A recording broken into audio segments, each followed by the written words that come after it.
Story 1. The Visitor Who Never Left. Location: suburban Pennsylvania. The Reynolds family had always been close-knit, and Thanksgiving was their favorite time to reunite. This particular year, they hosted a large gathering at their new home, a century-old colonial house with creaky floorboards and narrow hallways. As relatives filled the dining room and living room, the air buzzed with the warmth of conversation and the clatter of silverware. Later that evening, while most of the family sat around sharing old stories, Laura, a cousin visiting from out of state, noticed something strange. Sitting in the armchair by the fireplace was a man she didn't recognize.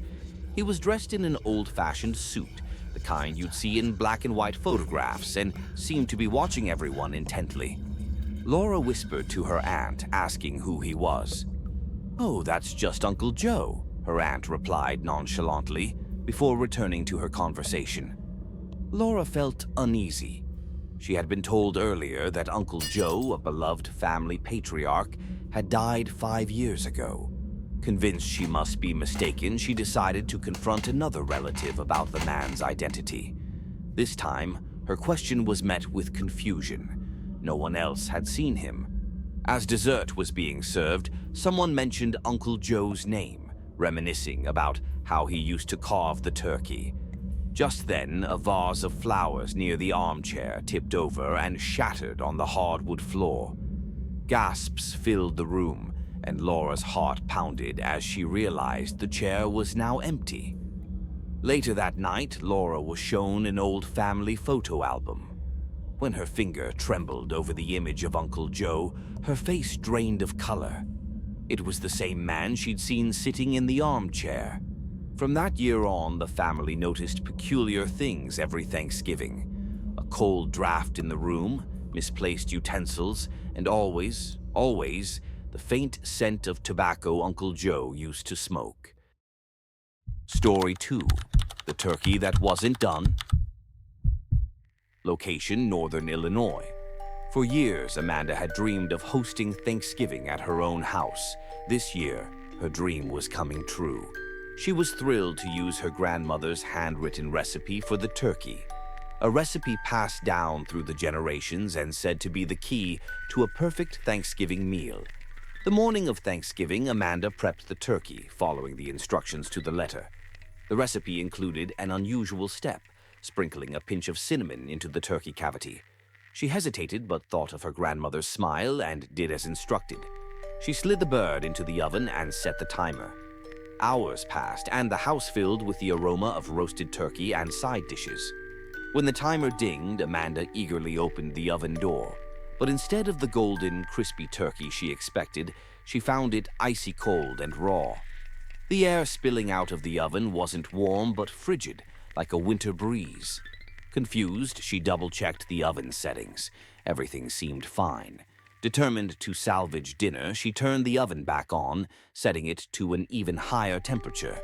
But the turkey remained untouched by heat, as if some invisible force was preventing it from cooking.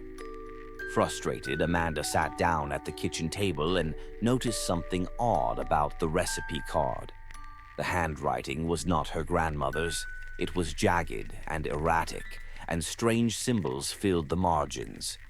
Her breath hitched as she tried to decipher it, but the symbols seemed to shift and blur before her eyes.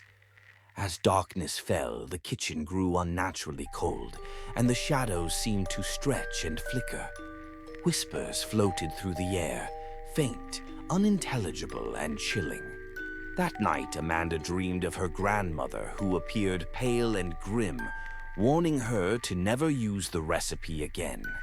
To this day, Amanda refuses to cook turkey or host Thanksgiving, fearful of the sinister energy tied to her grandmother's family recipe. Story 3. The Forest Feast. Location: rural Vermont. Eric and Dana were seasoned hikers, and this year they decided to spend Thanksgiving weekend camping in the Green Mountains of Vermont. They wanted an adventure, free from the stress of family gatherings and busy kitchens. They packed a small turkey, cooking supplies, and a bottle of wine, eager to make their own wilderness feast. By late afternoon, they had set up their campsite in a picturesque clearing surrounded by tall, bare trees.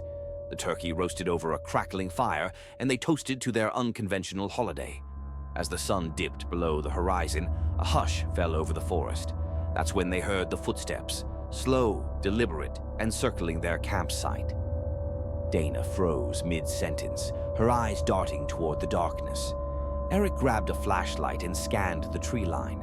The beam of light caught something reflective, two glowing eyes staring back at them. Thinking it was a deer or some other animal, Eric waved his flashlight, hoping to scare it off. But the eyes didn't move. Instead, more pairs of glowing eyes appeared, surrounding their camp. "Maybe we should pack up," Donna whispered, her voice trembling. Before they could move, one pair of eyes broke away from the tree line and stepped closer. The creature's silhouette became visible, a gaunt, humanoid figure with unnaturally long limbs and a face that didn't seem fully formed.